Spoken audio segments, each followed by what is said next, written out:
കെ.എസ്.ഇ.ബിയുടെ ഒരു ക്ലാരിഫിക്കേഷൻ വന്നിട്ടുണ്ട്. വ്യാജ വാർത്തകളിൽ വഞ്ചിതരാവരുത്.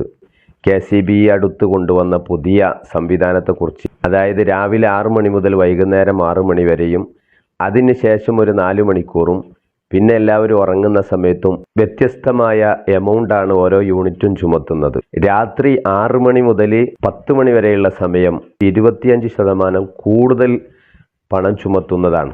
അപ്പോൾ ചിലരൊക്കെ 3 ഇരട്ടി എന്ന് പറഞ്ഞതിനെയാണ് കെ.എസ്.ഇ.ബി ഇപ്പോൾ ക്ലാരിഫൈ ചെയ്തിട്ടുള്ളത്. എത്ര ക്ലാരിഫൈ ചെയ്താലും 25% കൂടുതൽ തന്നെയാണ്. അതുകൊണ്ട് രാത്രി ഒന്ന് പ്രത്യേകം എല്ലാവരും ശ്രദ്ധിക്കുക. ഇപ്പം ഞാൻ പറയുന്നതൊന്നുമല്ല, നമ്മുടെ കേരളത്തെ ഇന്ത്യയിലെ മറ്റു സംസ്ഥാനങ്ങളുമായി നമ്മളൊന്ന് താരതമ്യം ചെയ്താൽ വലിയൊരു അത്ഭുതം നമുക്ക് കാണാൻ പറ്റും. കേരളത്തെക്കാൾ വളരെ കുറഞ്ഞ നിരക്കിൽ ഇലക്ട്രിസിറ്റി ബില്ല് പ്രൊവൈഡ് ചെയ്യുന്ന ചില സംസ്ഥാനങ്ങളുണ്ട്. ഒരു ആവറേജ് നമ്മൾക്ക് ഉപയോഗിക്കുന്ന ഒരു യൂണിറ്റ് 300 യൂണിറ്റ് വരെയാണ്. സിക്കിമിൽ വരുന്നത് 1.20 മുതൽ 3 വരെ ഒരു യൂണിറ്റിന്.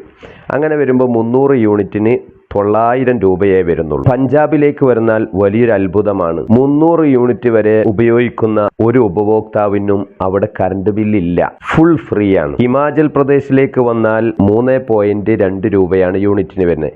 അങ്ങനെ വരുമ്പോൾ 960 രൂപയുള്ളൂ. തമിഴ്നാട്ടിലേക്ക് വന്നാൽ ആദ്യത്തെ 100 യൂണിറ്റിന് പൈസ ഇല്ല. 300 യൂണിറ്റ് ഉപയോഗിക്കുമ്പോൾ 800 രൂപ മാത്രം കൊടുത്താൽ മതി. ഡൽഹിയിലേക്ക് വന്നാൽ മഹാ അത്ഭുതമാണ്. അവിടെ 200 യൂണിറ്റ് വരെ അവർ സബ്സിഡി കൊടുക്കുകയാണ്. അപ്പോൾ അവിടെ 300 യൂണിറ്റ് ഉപയോഗിക്കുന്ന ഒരു ഉപഭോക്താവ് കൊടുക്കേണ്ടത് കേവലം 300 രൂപ മാത്രമാണ്. ഡൽഹിയെ സംബന്ധിച്ച് നമ്മൾ മനസ്സിലാക്കണം, ഡൽഹി ഈ പറഞ്ഞ ഒരു സംസ്ഥാനം പോലെയുമല്ല. ഡൽഹിക്ക് സ്വന്തമായി കറണ്ട് ഉൽപ്പാദിപ്പിക്കാനുള്ള സംവിധാനങ്ങളില്ല. It is purchased from the central government and private power plants located outside Delhi എന്നാണ് പറയുന്നത്. ഡൽഹിക്ക് പുറത്തുള്ള പ്രൈവറ്റ് ഏജൻസികളിൽ നിന്നും അതുപോലെ സെൻട്രൽ ഗവൺമെൻറ്റിൽ നിന്നൊക്കെ പണം കൊടുത്തിട്ട് കറണ്ട് വാങ്ങിയിട്ടാണ് 200 യൂണിറ്റ് വരെ ഫ്രീ കൊടുക്കുന്നത്. ഇനി അതിലേറെ കൂടുതൽ ഉപയോഗിക്കുന്നവർക്കും കൂടുതൽ പൈസയൊന്നും അവർ വാങ്ങുന്നില്ല. 300 യൂണിറ്റ് ഉപയോഗിക്കുന്ന ആൾ 300 രൂപ കൊടുത്താൽ മതി. അതേസമയം നമ്മുടെ കേരളത്തിലേക്ക് വന്നാൽ കേരളത്തിലെ കറണ്ട് ബില്ല് എങ്ങനെ കൂട്ടണമെന്ന് പോലും അറിയാത്തൊരു സിറ്റുവേഷനാണുള്ളത്. യൂണിറ്റുകൾക്ക് നിശ്ചയിക്കപ്പെട്ടിട്ടുള്ള താരിഫുകളൊക്കെ ഒരു സാധാരണ ആളെ സംബന്ധിച്ചിടത്തോളം പെട്ടെന്ന് പിടികിട്ടാത്തൊരവസ്ഥയാണ്. ഫിക്സഡ് ചാർജ്, സെസ് ഓരോ യൂണിറ്റുകൾക്കും വ്യത്യസ്തമാണ്. ഞാൻ നേരത്തെ പറഞ്ഞതുപോലെ 300 യൂണിറ്റ് ഉപയോഗിക്കുന്ന ആൾ കേരളത്തിൽ എത്ര പൈസ കൊടുക്കണമെന്ന് നമ്മളൊന്ന് കണക്ക് കൂട്ടിയാൽ 6.80 യൂണിറ്റിന് അദ്ദേഹം കൊടുക്കേണ്ടത്. അങ്ങനെ വരുമ്പോൾ 6.80 ഇൻറ്റു 300, പിന്നെ ഒരു ഫിക്സഡ് ചാർജ് ഉണ്ട് പ്ലസ് 70.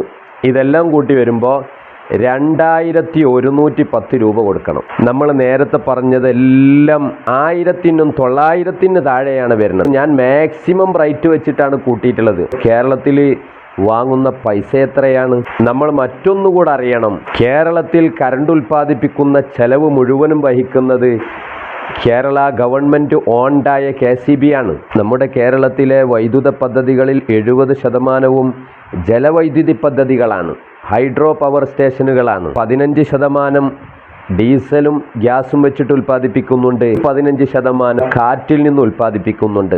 എന്ന് പറഞ്ഞാൽ ഇവിടെയുള്ള മിഷനറീസുകളും അതിൻ്റെ ഉൽപ്പാദന മെറ്റീരിയലുകളെല്ലാം നേരത്തെ സെറ്റ് ചെയ്യപ്പെട്ടവരാണ്. നമുക്കറിയാം, ഇടുക്കിയിലായാലും ശിവഗിരിയിലായാലും പള്ളിവാസലിലായാലും അങ്ങനെ തുടങ്ങി 10ഓളം ജലവൈദ്യുത പദ്ധതികളുണ്ട്. അവിടെയെല്ലാം നേരത്തെ തന്നെ വലിയ വലിയ ജനറേറ്ററുകളും മറ്റുമൊക്കെ സ്ഥാപിക്കപ്പെട്ട് കഴിഞ്ഞതാണ്. ഇപ്പം ആകെ കെ.എസ്.ഇ.ബിക്ക് വരുന്ന ചെലവ് മെയിൻ്റനൻസ് ചെലവുകളും അതുപോലെ ആളുകൾക്ക് കൊടുക്കേണ്ട ശമ്പളവുമാണ്. എന്നാൽ ഡൽഹിയെ സംബന്ധിച്ച് നിങ്ങൾ നോക്കൂ, അവർക്കൊന്നുമില്ല. അവരെല്ലാം പുറത്തുനിന്ന് വാങ്ങുകയാണ്, എന്നിട്ട് അവർ ഫ്രീ ആയിട്ട് കൊടുക്കുന്നു. അപ്പം ഞാൻ ഇതൊക്കെ പറഞ്ഞത് എന്തിനാന്ന് ചോദിച്ചാൽ, കേരളത്തിൽ ഇനി ഇലക്ഷൻ അടുത്ത് വരുമ്പോൾ അടുത്ത ഗവൺമെൻറ് പ്രകടന പത്രികയിൽ പറയേണ്ട ഒരു കാര്യം, 300 യൂണിറ്റ് വരെ ഉപയോഗിക്കുന്ന ഉപഭോക്താക്കൾക്ക് ഇലക്ട്രിസിറ്റി ബില്ല് ഫ്രീ ആയി നൽകും. ജനങ്ങളെ സംബന്ധിച്ചിടത്തോളം ഏറ്റവും ആവശ്യമുള്ളതും അതെല്ലാവരിലേക്കും എത്തുന്നൊരു ഘടകമായതുകൊണ്ട് പല സംസ്ഥാനങ്ങളും പുറത്തുനിന്ന് വാങ്ങിയിട്ട് ഫ്രീ ആയിട്ട് കൊടുക്കുന്ന ഈ സംഭവം നമ്മൾ തന്നെ ഉപയോഗിച്ചിട്ട് അത് കൂടിയ വിലക്ക് കൊടുക്കുന്നത് എത്രമാത്രം വിരോധാഭാസമാണ് ഓർമ്മപ്പെടുത്തുകയാണ്. ഇത്തരം നല്ല നല്ല വീഡിയോകൾക്ക് വേണ്ടി എല്ലാവരും ഫോളോ ചെയ്യുക, അതുപോലെ ഷെയർ ചെയ്യുക. അസ്സലാമു അലൈക്കും വറഹ്മത്തുള്ളാഹി വബറകാതുഹു.